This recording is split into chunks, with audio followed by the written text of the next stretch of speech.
Hello and welcome to another episode of Casting Views, the podcast that takes a topic each week and, as the name suggests, cast views. This week it's another Mind Wipe episode, and I'm really happy to welcome back Josh from TalkingSMAC onto the show. Hi, Josh. Hey, Dan, how you doing? I am doing very good. It's been far too long since I've had you on here, so it's good to finally get you back on for one of my favourite episodes now. Yeah, one you stole from me, as I recall. No, I think I'm lovely. I can't steal.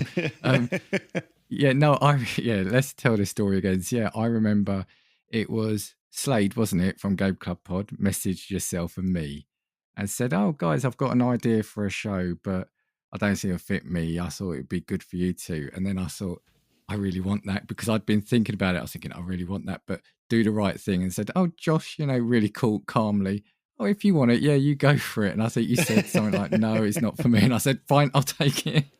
It was definitely more like it's a great idea, but it felt more like a Casting Views idea than it was a Talking Smack thing, because we don't have those kind of semi-regularly, or it's a concept that I think needs to happen more often that I think what we do. So it's definitely something more, whereas like Dan can do this monthly, bi-monthly, whereas we would maybe do it 2, 3, maybe 4 times a year.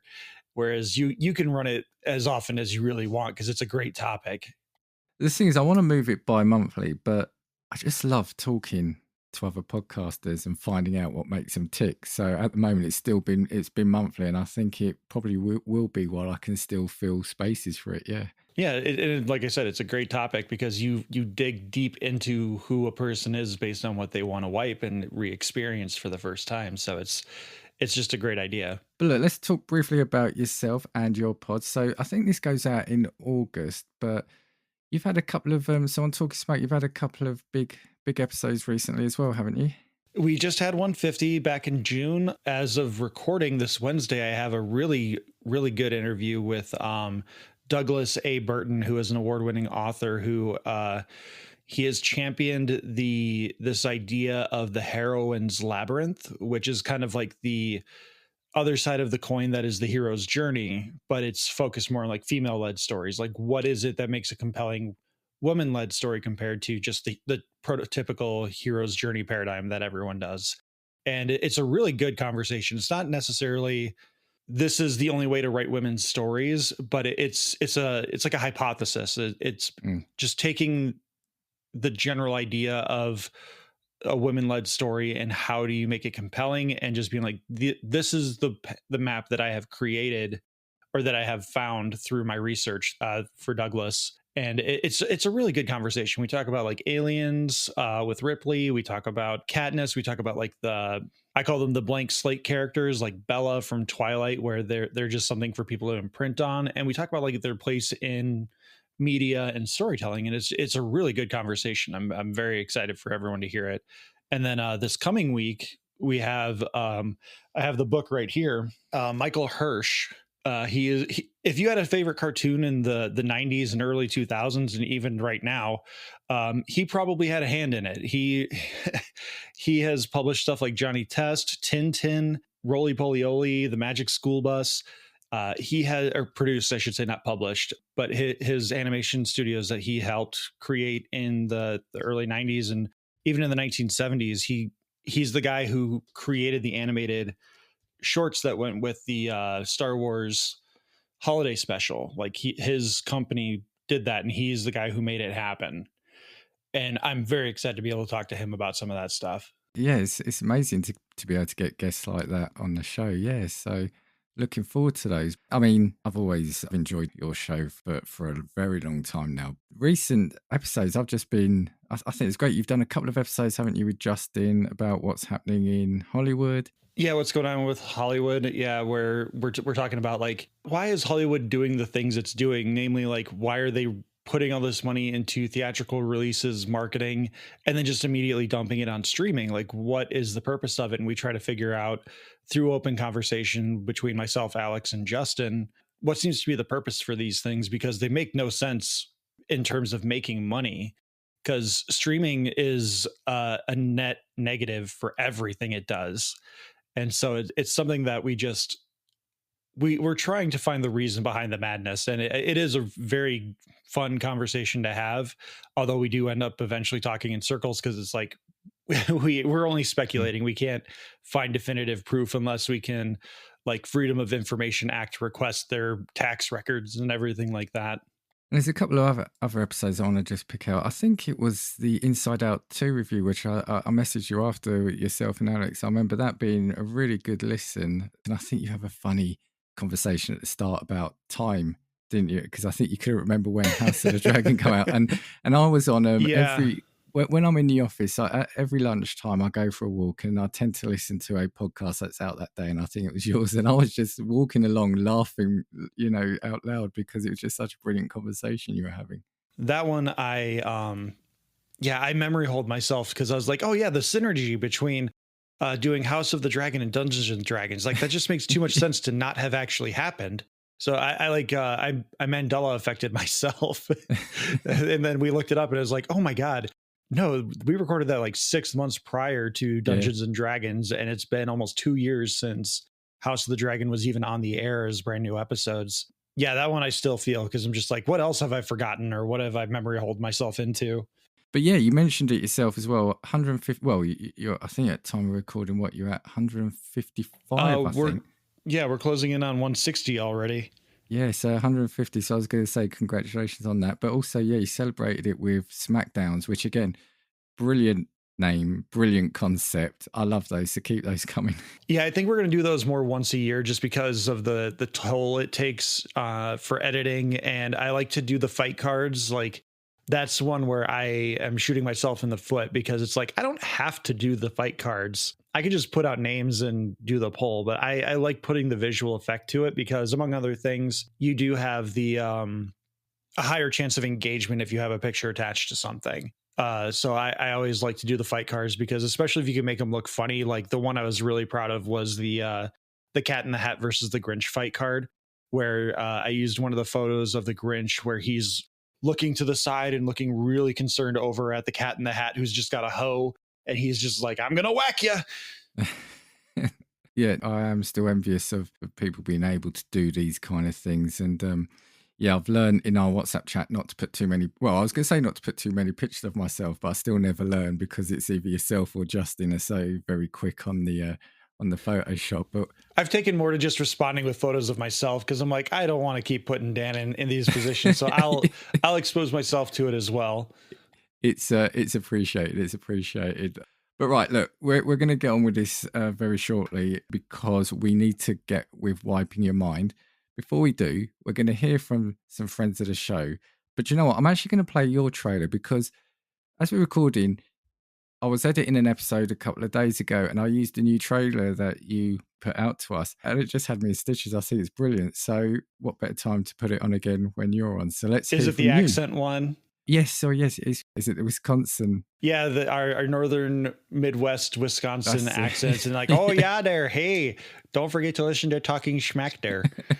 So there you go. So you're going to hear that now. Alex, what would you say if I told you there's a nerd podcast out there that talks blockbuster movies, superhero comics, TV shows, anime, and so much more? Josh, I would say that is literally every nerd podcast out there. Alex, that's our podcast, Talking Smack, every Wednesday. We're supposed to be promoting it right now. Yes, and we promote that with our amazing upper Midwest Wisconsin accents. Oh yeah, check out Talking Smack every Wednesday on your favorite podcatcher, don't you know? Exactly. Crap, that was really good. Right, we are back. I love that trailer. I just serenaded Dan with my greatest Wisconsin accent while we waited for it to end. I was just like, oh, Danny boy, oh, Danny boy. I was going to say, the pipes are calling there. Petition Talking Smack to release the musical episode. Trust me. Right. You don't want that one, trust me. I'm working on one with Justin, but we'll keep that there. Right. So you've got the concept. So I'm going to throw a few categories at you, and you're going to tell me 1 to 3 items from these that you'd like to relive again. So these don't have to be your favorite examples of this, but it's just going to be those items, those things that, yeah, you'd love to be able to recapture that moment. Yeah. You're going to relive it as it were for for the first time. So what I mean, video games, we might be talking about something from 30 years ago, but that's going to be dated now, but you're going to enjoy it all the same. So because of you and your podcast, I'm going to start off with probably the obvious one. So let's start with films. Yeah, so 1 to 3 films. I have 3 films written down. First one I'm going to caveat is I need to be able to see this one in a theater. I can't just sit down. I have a pretty good sized TV, but I need that full surround sound theater experience. The first one I have is Jurassic Park. Great choice. That is one of my all-time favorite movies, and just the T-Rex escape scene alone, like that, you need to experience that in a theater. I cannot explain the musical score, everything about Jurassic Park. For me, especially, like, I know the idea of Mind Wipe is you experience it for the first time as you are today, essentially. But just the musical score and everything, and like when it released in 1993, like that was just prime dinosaur time for US kids, because you had Mighty Morphin Power Rangers come out later that year. For me, Dino Riders was a huge thing. Like that was still something that was the toys were still being released for that. You could find the VHS copy of the series anywhere. And dinosaurs are just always cool, man. Like who doesn't love dinosaurs? And I think the only thing, if you were to release Jurassic Park today, as it is, the only thing they would do is they would change like a line of dialogue, which they added into, I think it was Jurassic World, where they say like, oh, we modified the dinosaurs to make it look like what people expect dinosaurs to look like, not what they actually look like. And like that, you only need that line and everyone will be like, okay, cool. They thought about it. I haven't seen it for a little while, but to me, I think it probably still holds up visually now, right? I think the Gallimimus scene is probably the only one that doesn't hold up entirely well, but that's also like the only scene besides the very first shot with the Brontosaurus, when you first get that na na na na na. That's the only scene where the dinosaurs are really out in the daylight either, where they're computer generated. So there's always been trouble with like good looking CGI in daylight. But overall, yeah, it is almost a flawless movie in terms of visual effects and just storytelling, because even more modernly we see visual storytelling cues where like Dr. Grant, when they're descending in the helicopter, he's got the 2 ends of the seatbelt and they're both the female ends and he can't get them to work, but life finds a way and the 2 females end up making a seatbelt for him. And like just perfect foreshadowing in what seems like a completely innocuous moment. And there's just so many things in that movie that are just fantastic, especially for being just a summer blockbuster. Like it's just peak Spielberg with great storytelling in terms of both narrative and visual, and it's just a great spectacle. Whenever that film comes up, I'm absolutely with you. So you said 93, right? So I think I would have been 15. Yeah, I think I was 15, sort of 15, 16. Went to the cinema to see it with a cousin and just being blown away by it. And that was then, I'm getting old, so maybe jaded, but you used to have those, you said it just then, summer blockbusters. You went to the cinema to see those big films. And yeah, I just remember that film is one of the ones that stayed with me all these years later, seeing it, as you said, on the big screen. I was going to be eight when that came out. It came out in June 1993. So I was going to be 8 that following July. And there's still one moment that I remember so vividly. It's the minute where after the raptor baby hatches from the egg and Dr. Grant is like canoodling it and everything. And they're like, you breed raptors here? And then it cuts and you get the raptor screech outside of its pen. I remember I was sitting there watching the movie. I was eating my candy. They were sprees. I remember they were sprees. And I was just sitting there eating it, loving every second of this movie. And then it cuts to the raptor scream. Rah! And I just go, ah! And look, my entire box of sprees just goes over my shoulder. And it's like, oh no. And I know it's an obvious one as well, but my all-time favorite scene from it is the cup of water in the car, in the Jeep. And oh yeah, like I said, the T-Rex escape. Yeah. I mean, anytime they re-release it, if they release it in an IMAX, I go see it, because like you can feel the vibration of those steps in your seat, even if it's not like a 4D experience. Like it's just so good. I know, really, really good choice. Really good choice. So What's pick number 2? Pick number 2, in no particular order. I feel like I'm saving like the best for last. The pick number 2 for films is About Time. I'm not sure if you've seen About Time yet. No, not yet. Okay. That's homework for you, because I know Antonio and I are going to be talking about that one relatively soon. But About Time it's a beautiful movie. It's from the guy who did Love Actually, stars Donald Gleason and Rachel McAdams, as well as Bill Nighy and a few other people. And it's about a family who passes on the ability to time travel from male to male. So like Donald Gleason's dad, Bill Nighy, can travel back in time to a certain, as long as he's like in a dark confined space, he like clenches his fists, thinks about where he wants to go, and he can go there. And it's just it plays off like a rom-com for the first like 2/3 of the film, but it plays with the butterfly effect of things, because as you change time, different things happen. And it's about trying to find that balance of creating your ideal life with having to face the reality of your choices matter.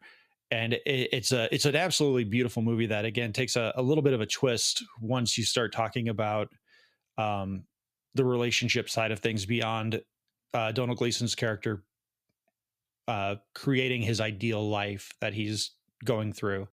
And it just, words don't do it justice, just like my next one, which I'm going to just jump into that because I don't want to spoil anything, because I think these two movies are kind of intertwined, because there's like a time travel element to both of them, as well as like relationship stuff. But Your Name, I've talked about this one ad nauseum.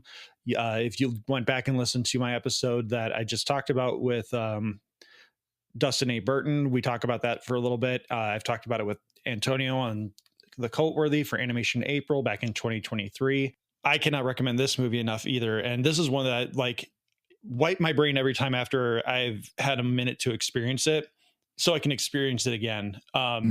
The emotion behind this movie, the storytelling behind this movie is just absolutely phenomenal. Like it starts the first 30 minutes, you think it's just a body swap. Oh, it's Freaky Friday. Okay, boy becomes girl, girl becomes boy, and they interfere with each other's life, but somehow shenanigans happen and they fall in love. Whatever. No, after the first 30 minutes, it becomes something completely different. And you have to experience it to really understand the impact of it. And I cannot recommend Your Name enough to anyone. I don't care if you like anime or not. Antonio, when we did the Cultworthy Animation April for 2023, he said outright, like, he got so engrossed in the movie, he forgot he was watching an animated anything. Like, it was just a movie and a story that he was just invested in. And I think that's probably some of the highest praise you can give a film. So I've not seen that one either. And this is the other good thing I like about these episodes. It gives me things to listen to and to read and to watch. But like you, I love when a film pulls a rug out from under you after a certain amount of time, where you think, okay, yeah, I'm just seeing, sort of cliche A or cliche B, but then it does something different and changes the way you look at it.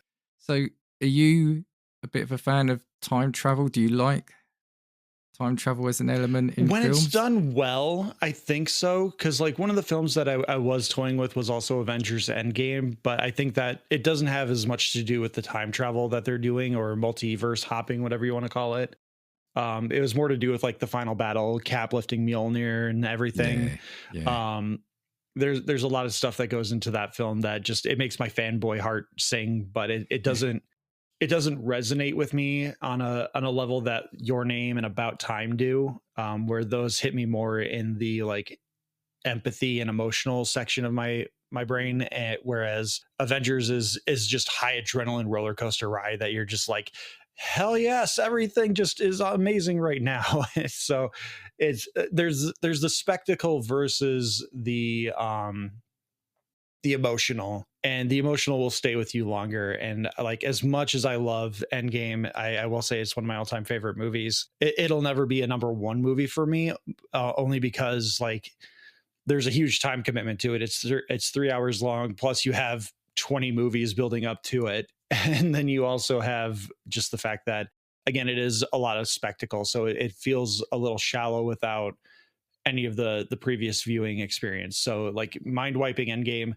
I think there is a benefit to it, but it doesn't resonate the same to me, because I so distinctly remember the feeling. Like About Time made me cry. Your Name almost got me to cry, but it was still just such an amazing journey that I think it's just more they use the storytelling through time travel as the main mode of getting the conflict out there. And like, I mean, everyone loves Back to the Future. They play by their rules, but time travel can cause so many questions that once you stop to think about a movie and you're like, well, how does the time travel really work? Then like that, then you're not focused more on what's going on here with the story that's being told. You're focusing more on the details that the movie's just like, don't worry about it. So I think there's a fine line between like, do you like time travel, or do you like it when time travel is used well? Which I think it's more the latter. That's a fair point. It's just because I did an episode some time ago with mutual friend Leo Allen on time travel, and since then I've been toying with the idea. I mean, I'm not a reviewing podcast, but I do love the concept of time travel. So I've been looking at maybe doing a month of time travel films, but maybe not necessarily the obvious ones, like not picking Back to the Future, etc., but some of the sort of like the other ones or the lesser known ones. And for me, well, I haven't watched these. Yeah, you've got two pretty good ones right there that I think wouldn't work very well with that concept. Yeah, and just before we move on to the next topic, yeah, your comment about Endgame, absolutely, it's a great film, and it's one of my favourites. But would it feel the same if you hadn't invested your time in the previous 10 years and, like I said, 20 films? Still be a good spectacle, but would it hit you as much? Yeah, and I feel like, again, with the idea of the mind wipe, like, yeah, I would love to go into Endgame just being like, I legitimately don't know what's happening, because I thought I knew what was going on in Infinity War. And then when Spider-Man and Black Panther go, because I was absolutely convinced they were sticking around. Black Panther just had $1 billion movie. Spider-Man is Spider-Man. Like, why would you get rid of Spider-Man? And then when both of those guys went, I was like, shit, I have no idea what's happening. We could go on all day about this, but yeah, the silence, it's funny, isn't it? The silence at the end of that film in the theatre, as opposed to the cheers and the joy at the end of Endgame, like you said, with Mjolnir and all the people appearing. Yeah, I think that's one of the things too, that Endgame would have to be similar to Jurassic Park, where it gets replicated. You have to be in a theater with like-minded people who are like in a similar space where they're experiencing it for the first time. Because that was a big part of Endgame. Like there's that viral video of when Cap pulls Mjolnir to him for the first time, and it's electric. Like I get chills still thinking about that sort of thing, because my theater was relatively similar. Like I have not had an experience like that since I saw Independence Day in theaters back in 1996 or 1998, whatever year it was. Over here in England, we're not accustomed to like group cheering and stuff at the screen in a theatre, but that was a film that did it. I think that was a film that did it. Okay, let's move on. Another one I'm really interested in from you is TV shows. Okay, yeah, TV shows is a good one. The first one I thought of was Game of Thrones, only because I would really love to revisit those first 6 seasons. Yeah, and get that same like, oh man, I don't know what's going to happen here. The final 2 seasons really kind of put a sour taste in your mouth, to the point where I've tried going back and watching the first few seasons, but I'm just like, I know where it's going now, and I don't want to get there. Yeah. I don't want to stop at 6 because I'm a completionist. So like, I don't want to stop where Jon Snow wakes up and just end the show there, because I know what happens, and I don't have to go on, but the way I am, I would have to go on. Yeah, I agree with you. Now, I've spoken a couple of times about this show, and I would still say, people ask me, or people say, oh, I'm not going to bother watching it because I know it had an awful ending. I'm like, still watch it. That it's a brilliant ride. And I almost think, like you said about you could probably drop the last 2 seasons. I still think the finale of the penultimate season still works as a cliffhanger ending to the show. I think that's where the wall's coming down, the dragons flying over. I'm happy to leave it there. Yeah, that's the one that ends with the dragon becoming a White Walker as well. Yeah, leaving that as a cliffhanger of like, oh man, what happens to Westeros afterwards? Like, yeah, it would be a very unsatisfactory ending, but it at least leaves you feeling like you want more. Where at the end of season 8, you're like, this isn't the more I wanted. It's a bit of a comedic almost final season, isn't it, in a way? And I don't mean that it's funny, but it's just it's not the good one. But there are so many high points, especially in those early seasons, right? That I get it. I would love to be shocked again, like I was the first time round. Yeah. Yeah, another show that I've got on here is a relatively recent one. It's an anime called Fruits Basket. And this is another caveat where like I would have to wipe my wife's mind for this one too, because this was one where we were both very invested in it and we were talking to each other, speculating like, what is the curse? What is this? What is that? Who's this character? What is the relationship between these characters? How do we think it's going to end? Fruits Basket is a very sweet, sentimental anime about this girl who her dad died when she was very young. Her mom died in an accident the previous year, and she's living in the woods because her guardian is having their home remade or refurbished, and they can't bring them into like their aunt's house. So like her grandpa is living with his daughter, and our protagonist, I'm forgetting her name right now, which I feel awful about. She's just like, oh, I'll be fine. I'll go hang out with my friends. It'll be fine while we wait for this refurbishment. And she's living in a tent in the woods. And so like immediately you're sympathetic to her because you're like, this poor girl, she has nowhere to live and she's just living in the woods, but she seems so happy. And she's got this picture of her dead mother. Like what else could go wrong for her? And she ends up wandering upon a little house in the middle of these woods with one of her classmates. His name is Yuki, and his guardian, who I'm forgetting his name now. But they end up having a conversation. Yuki ends up walking her to school that day. They come back to their hut and it's raining. And through the course of many shenanigans, she inadvertently like bumps into Yuki, and Yuki disappears into a plume of smoke and he becomes a rat. Or in his place, there is a rat.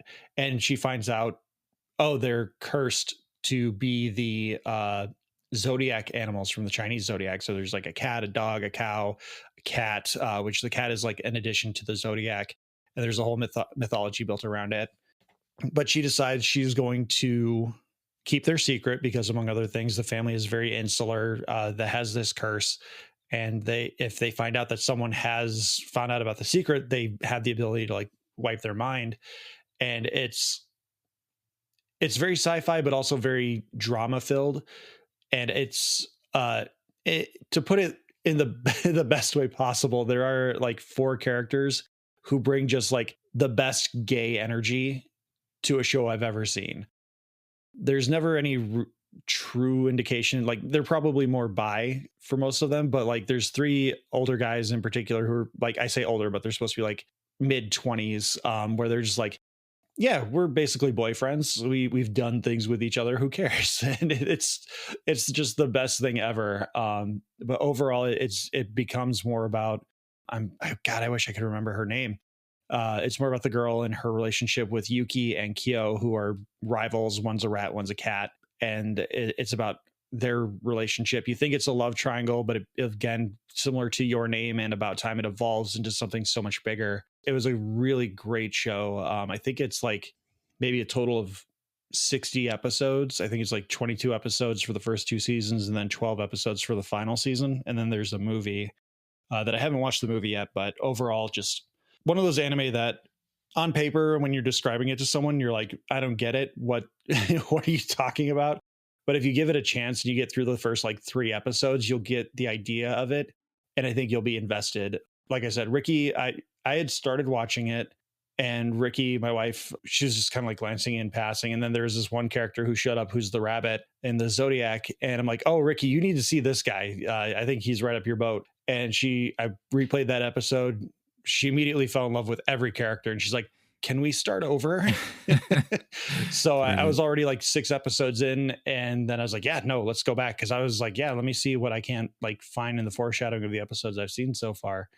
Yeah. And it was a good experience, and just one that, again, I would, if I could have that experience again with Ricky, I would definitely do it. I've not heard of that, and I'm ashamed to say that I've still not immersed myself really in the world of anime, so we'll move on quickly. But yeah, between yourself and Slade, I'm sure I have to start. So you've given me a couple of things here already today, right? So there we go. So and then last I do have a third show just on there. It's Avengers: Earth's Mightiest Heroes. I needed a superhero thing, and that's probably the best interpretation of the Avengers I've seen. Like if you've seen Batman the Animated Series, Justice League Unlimited, Earth's Mightiest Heroes is pretty much in that same level. It's got a unique art style, really comic accurate to the characters, and they just fully understand it. It's only 2 seasons, and I think it's only like 30 total episodes, but just really good comic book adventure stuff. Again, I think I've done a bit of the Batman animated series. Yeah, I've not really focused too much on the superhero animations, so I'm sure I'll find that on some streaming platform, right?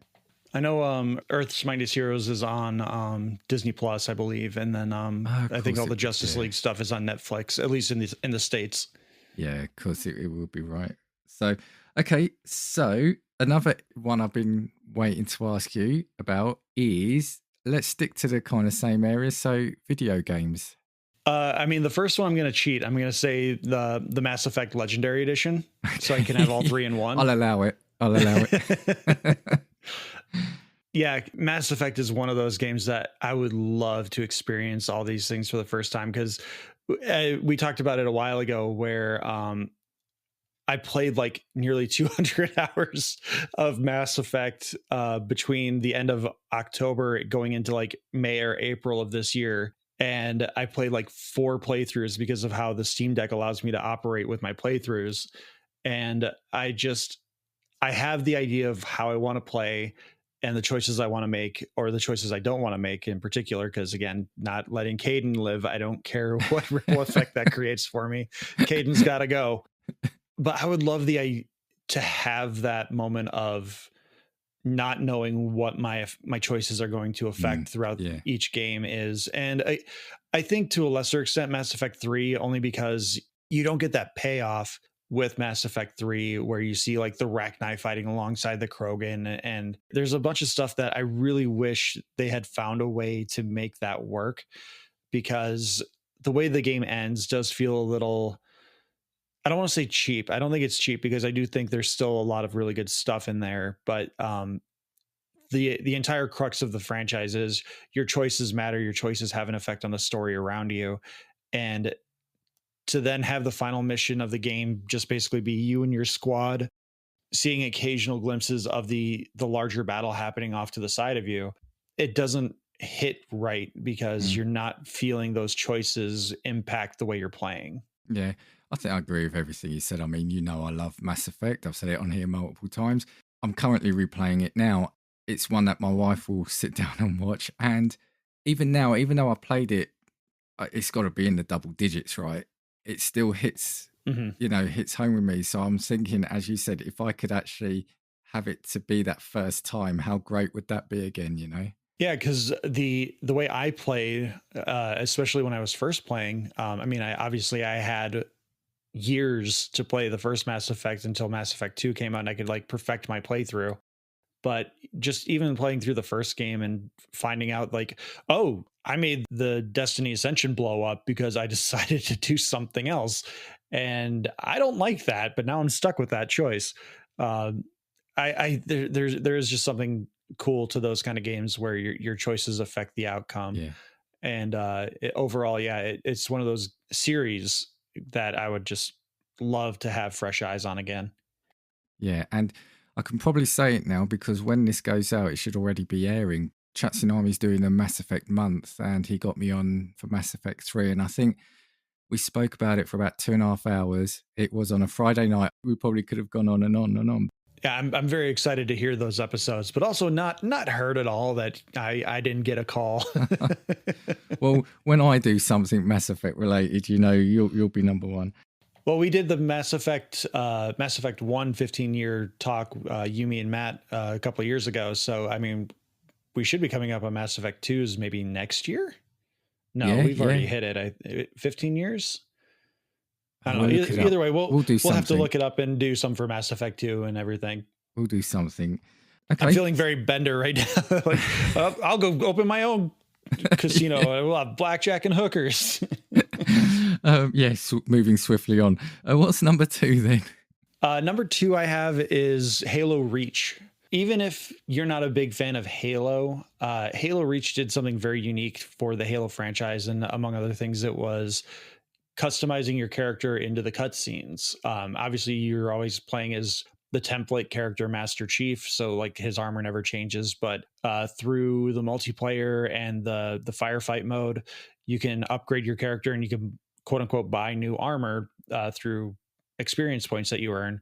And if you updated your armor throughout the gameplay, the cutscenes updated with it. And at time of recording, the most recent episode of the Game Club pod that came out was South Park Stick of Truth, where Joey complimented the fact that the game looks very much like something that came straight out of the show. There's no difference in cutscenes between the gameplay and animatics. And same thing with the show. It looks like you're just playing an episode of the show. It's an interactive episode. And Halo Reach does something similar where there's no real graphical difference between cutscenes and gameplay, which allows you to update your armor and everything just seamlessly fits in. And among other things, including the great story that it tells, or I'll say good story, maybe some people will disagree with me, the story that I enjoy for Halo Reach. I didn't know a lot about the Halo lore. And so the fact that you were playing a losing battle was something that was very unique to me with video games, because I don't know that I've ever played a game where, besides like the tie-in Alien 3 game on the Super Nintendo and Sega Genesis, there's never really been a game where you play the protagonist that there's never been a game I played, I should say, where you play the protagonist and you're just destined to die. Yeah. Like it's a fairly common trope in like movie trilogies and stuff that like, oh, this is the end of the road, so you're going to die and whatever. But for a Halo game, you're like, I'm a Spartan. There's no way I'm going to die. Like I'm going to be lost in space somewhere, and they'll bring it back in a sequel. And this is a very different story, and I appreciated it a lot. Yeah, with Halo, I got into it very late on, so I got my Xbox, I think, in 2008. Never really played it, or I played the first one, Combat Evolved, briefly, I think, on the PC. For me, it was ODST and Reach were ones I got into because they were slightly different. They weren't the Master ODST Chief definitely, yeah. Like yeah. the disjointed storytelling mechanic of ODST was really interesting, where you were wandering around. I think it was Mumbai or Johannesburg, maybe. You were just wandering around an area, a sandbox at night, and you had to find beacons, which the beacons then you would replay and you would have the story told for you. And yeah, ODST is another one that's really good. Okay, another great choice. So what's your third pick here? Third one I have is Dragon Age Origins, sticking with my BioWare love. Nice. I haven't played it a lot recently, but I know I plugged in probably 300 hours on that game when it first came out. I just sticking with the BioWare thing where they let your choices affect everything. And the way Dragon Age Origin works is your choices affect everything almost immediately, because depending on the class you choose, the species you choose, it's literally, as the name implies, it's based around the origin. So if you're playing a human who is a warrior, you're going to be playing as like a noble who loses everything, and that then you go on your journey, your hero's quest.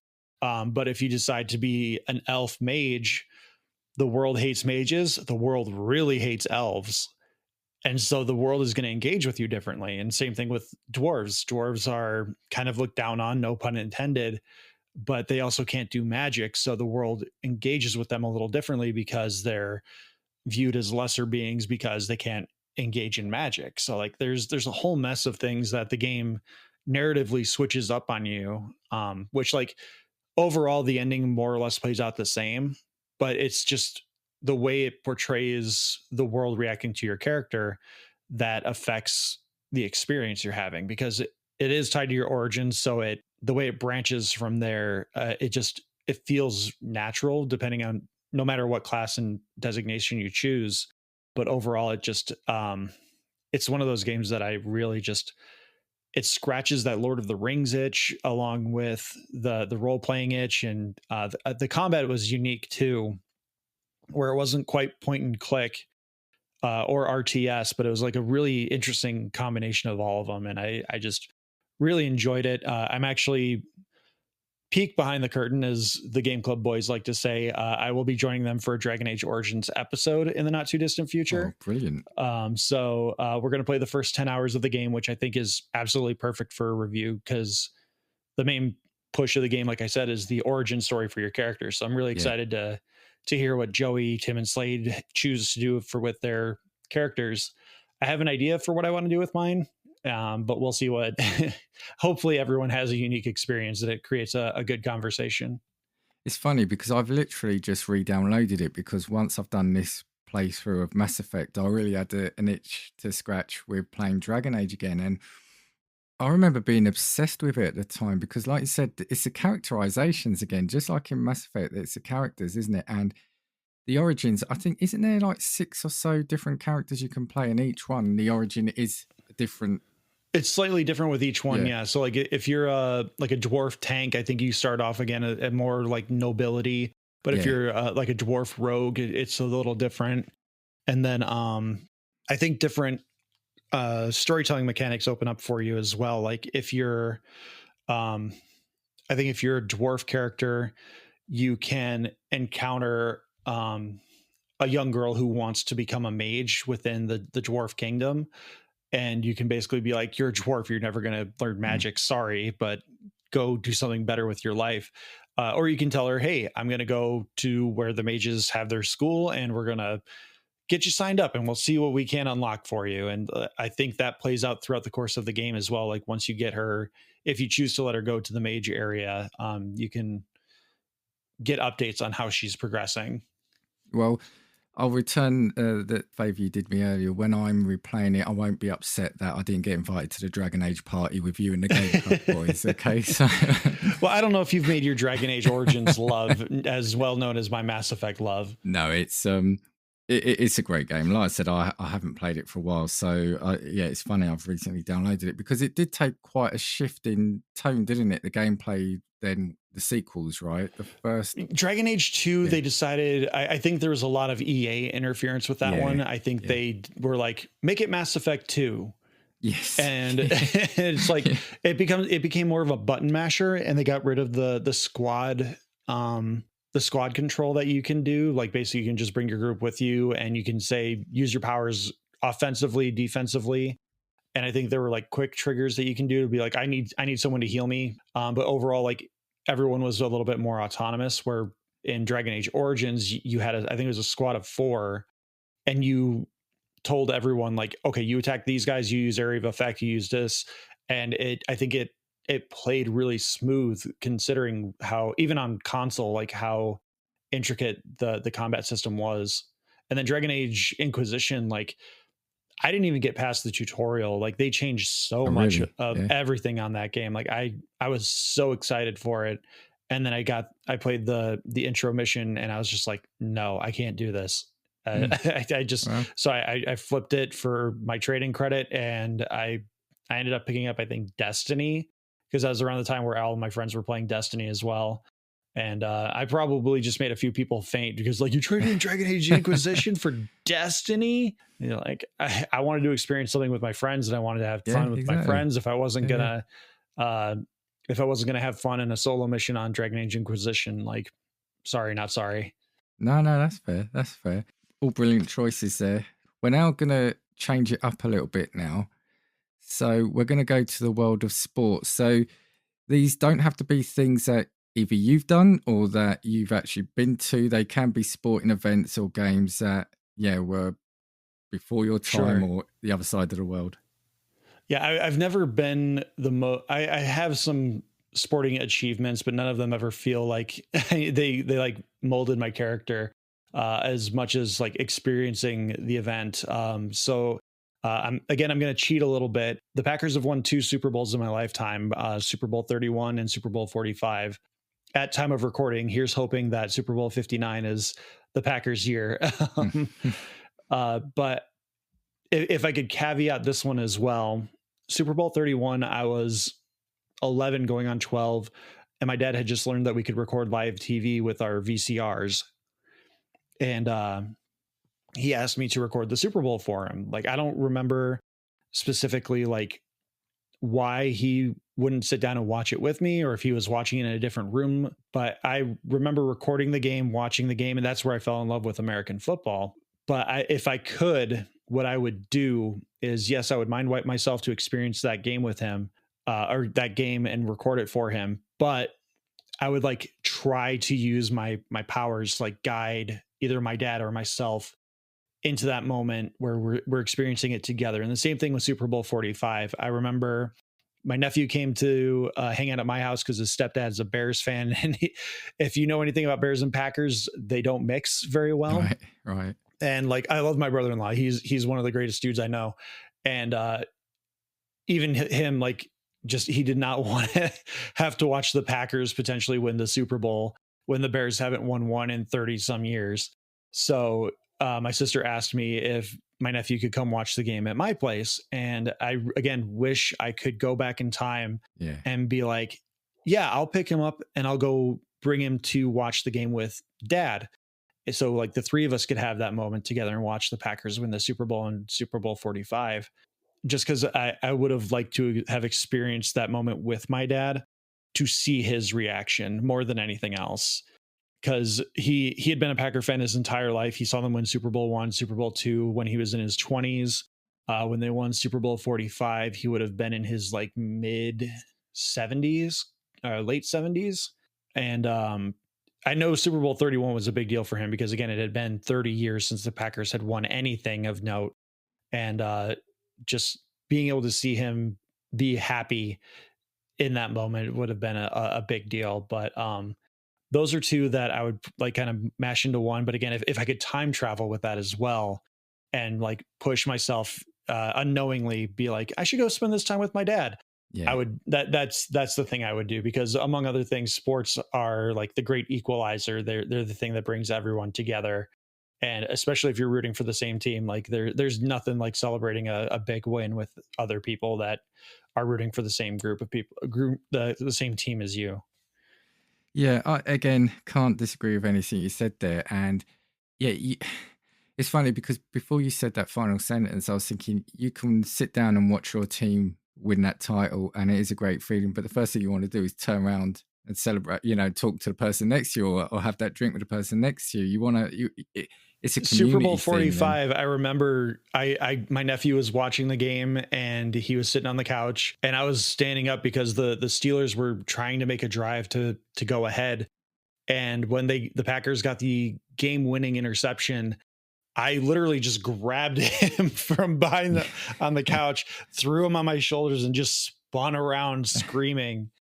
Because I had no idea what else to do with myself, knowing that we had that the Packers had just won the Super Bowl.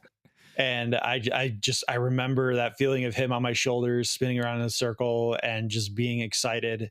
And I again, one of my biggest regrets will always be that I didn't get to do that with my nephew, with my dad in the room with us. Yeah, I get that. I get that. What's your next choice?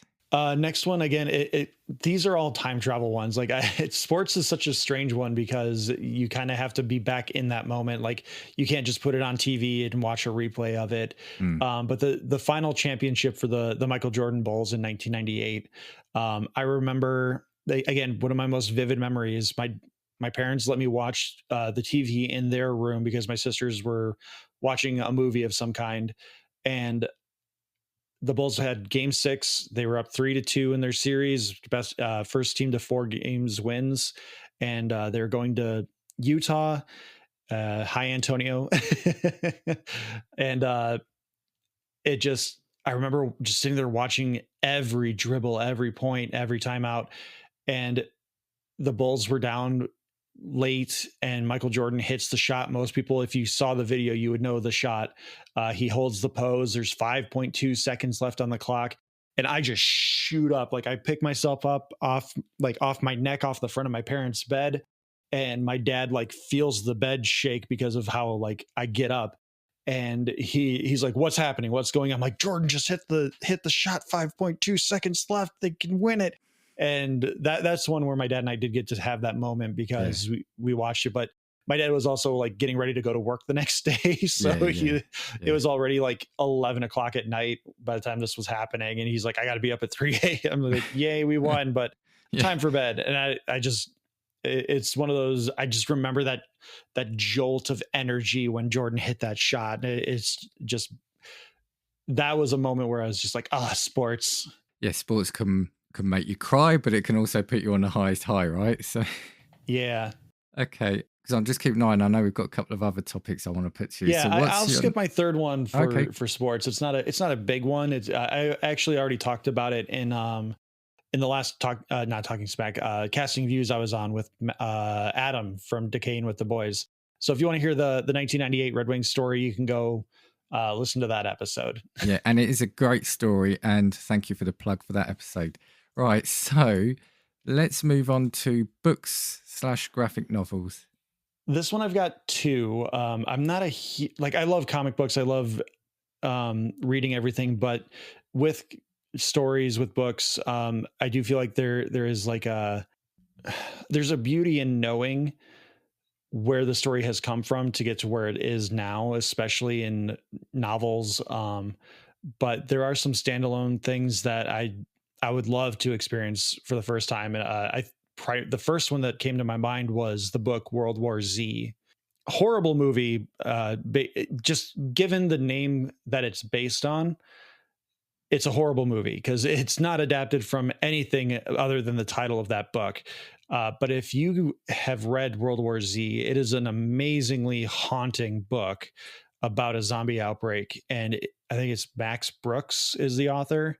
The way he paints the picture of some of these interactions with the zombies, there's one that sticks with me where it's like one of the early days of the outbreak, and there's a general who's in a room in a cell with a zombie, and they've got him chained to a floor, and like he just paints the picture that you can see it so vividly. And it again, haunting, harrowing, but it also is a little bit uplifting because the entire narrative of the story is framed around, is kind of like you're kind of like reading a documentary.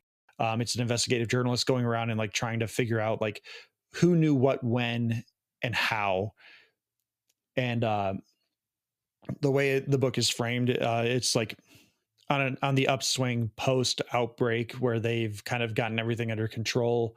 The zombies are no longer an imposing threat, but they are still like kind of uneasy about a resurgence in the virus. And it's a great book. It's a great read that I think even for someone like me who doesn't like horror, it's something that is really worthwhile to read. Not seen the film, it sounds like that's a good thing. But yeah, I think you made me interested in the book at least. So what's pick number 2? The other book I have is Batman: The Long Halloween. It's if it's not like the most famous Batman story, it's one of them. Like almost every Batman story that has been made in the last 20 years usually takes some kind of inspiration from The Long Halloween. Like I know when The Dark Knight was being filmed, they're like, oh yeah, we're taking inspiration from The Long Halloween. And when The Batman was being made, they also were like, oh, it's basically The Long Halloween. It's got everything you want in a Batman movie. There's action, there's the Joker, there's a good mystery built around it. There's a swerve. It's a great Batman story. I'll take that. Batman is my favorite character. And yeah, I've got all the classic novels. I'm not a massive, I don't know too much and I'm not a huge expert, but I've got all the big hitters that you'd expect someone to have. And yeah, I do love the Batman stories. Okay, just a couple more things. So we don't have too much more time. So I'm going to switch to what I call life events. Now, I think I said to you, and something I'm going to specify to all people that come on is you don't have to pick the birth of a child or anything to do about getting married, because I know there's a bit of guilt if you don't pick that. So it's just whether there was any other life events that call out to you. Again, if we're allowing time travel with these as well, the first one I would do, can you tell I liked my dad? The first one I would do is my dad and I took a road trip out to Montana when I was 15 in the summer of 2000. And again, I would push myself to be more present, because it was kind of, I talked about this with Antonio in the very first Animation April episode we did with when we talked about a Goofy movie, where my dad kind of was just like, hey, I want to go to Montana, you're coming with me. And I was just like, oh, I mean, what else am I doing? I'm 15 years old. but I guess okay.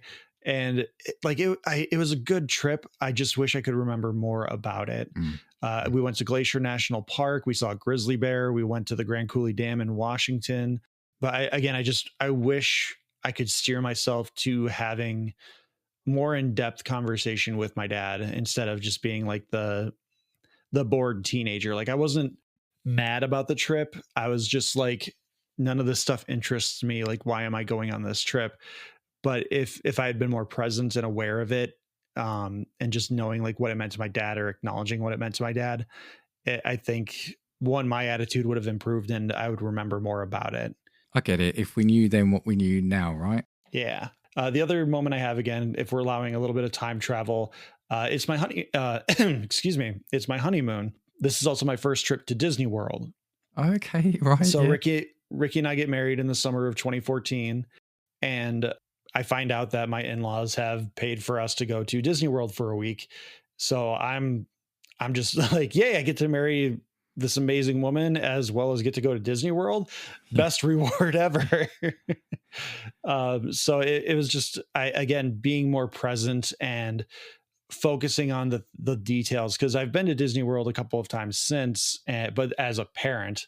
And so there is very much a difference in perception of going to Disney for yourself and just like being a couple. And then there's also a difference in going to Disney as a parent and trying to create or help create moments for those kids.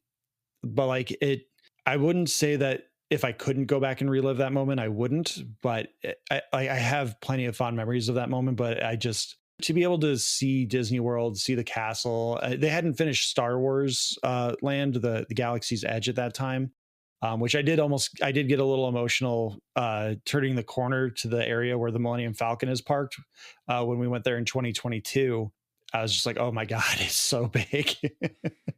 But just being at Disney World, somewhere where my parents had promised to take us for forever, but is just something that was never in the cards for us because of monetary requirements and logistics. But then to have my in-laws cover the cost for us and put us up in a really nice on-property resort, it's definitely something that I would love to experience again, and also just try to push myself again to be more aware and appreciative of the opportunity that I have. No, that's fair. I get it. Okay, and thanks for sharing those. So what, we've got time for one more, talking about gigs, shows, and gigs and shows. Shows can be theatre shows or whatever type you want. But yeah, are there any examples of those? I'll just drop all three here at once real quickly, but in no particular order. I remember very vividly going to see The Music Man at a dinner and a show when we were going to visit my half sister when I was young, and experiencing The Music Man like awoke something in me where I was like, oh my God, musical theater is amazing. And then Ricky and I went to go see Wicked on stage in Chicago in the summer or in the winter of 2018, just before our second child was born. That was a late birthday present for her. And then going all the way back to when I was 16, seeing Green Day in concert. My friend Steve and I went to go see them for the Warning Tour with the Living End opening for them at the Argonne Ballroom in Chicago.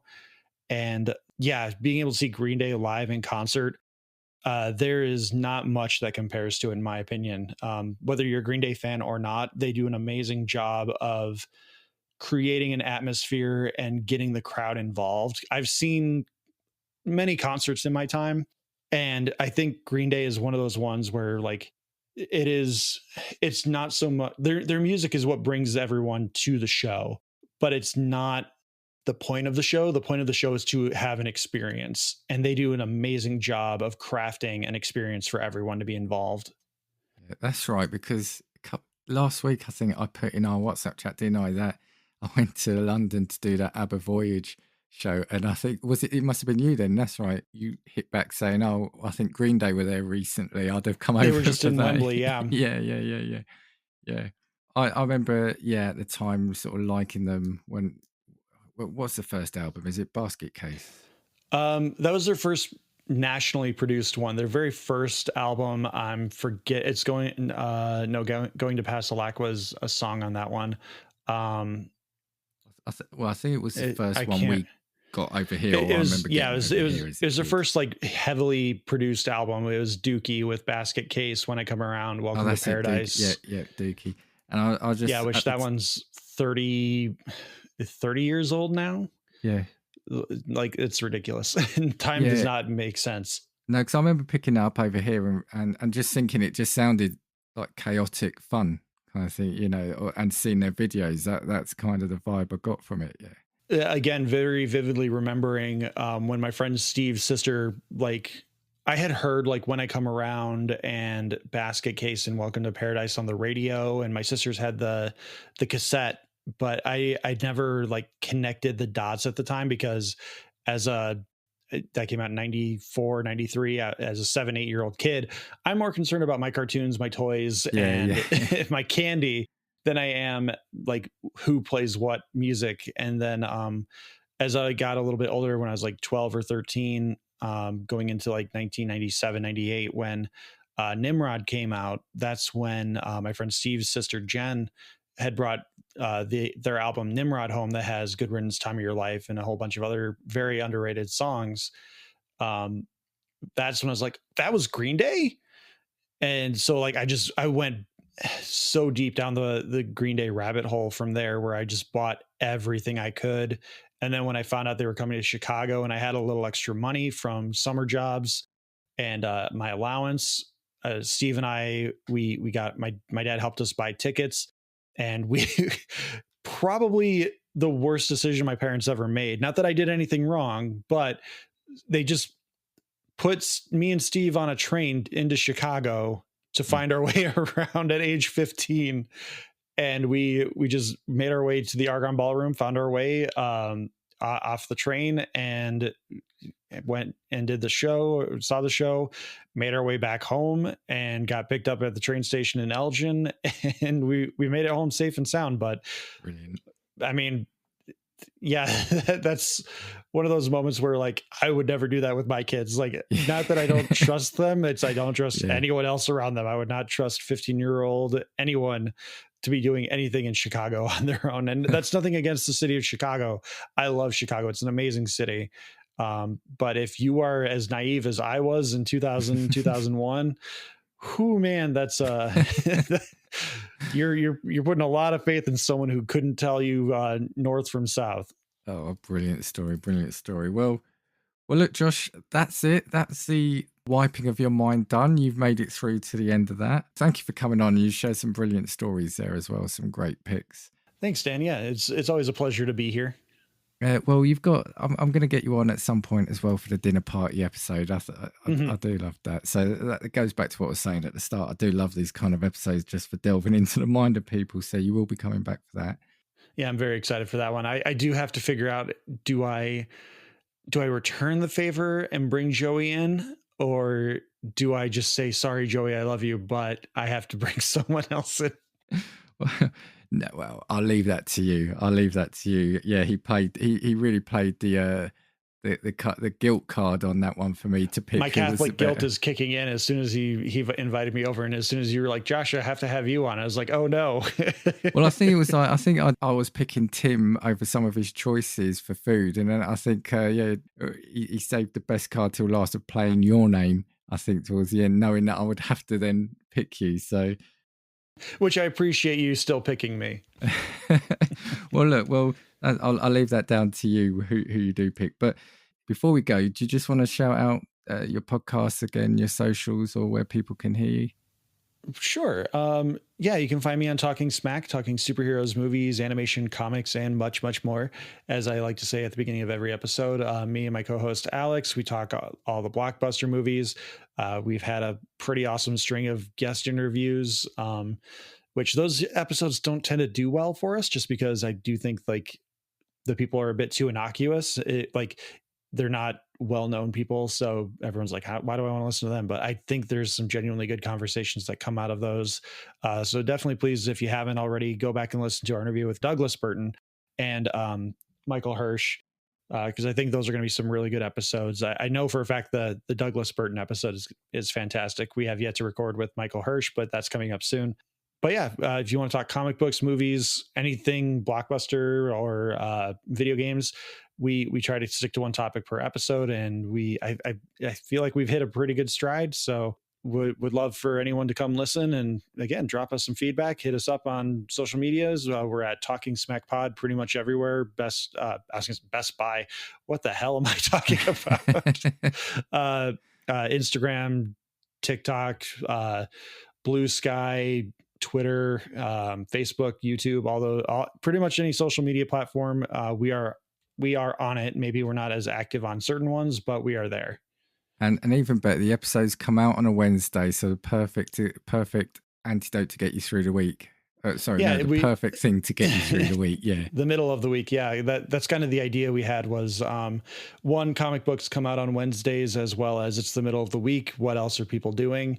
Maybe we can just give them a little light to get towards the end of the tunnel. Yeah, no, I appreciate that. So, please do subscribe if you're not already to Talking Smack. I think all that's left for me to say is, Josh, once again, thank you for coming on and being a great guest. And you will hear from me next week with another episode of Casting Views. 1, 2, 3, 4. If I want your opinion, I will give it to you. Come on, check what we've got, 'cause you need it. Don't make us get a spark and force feed it. Come on.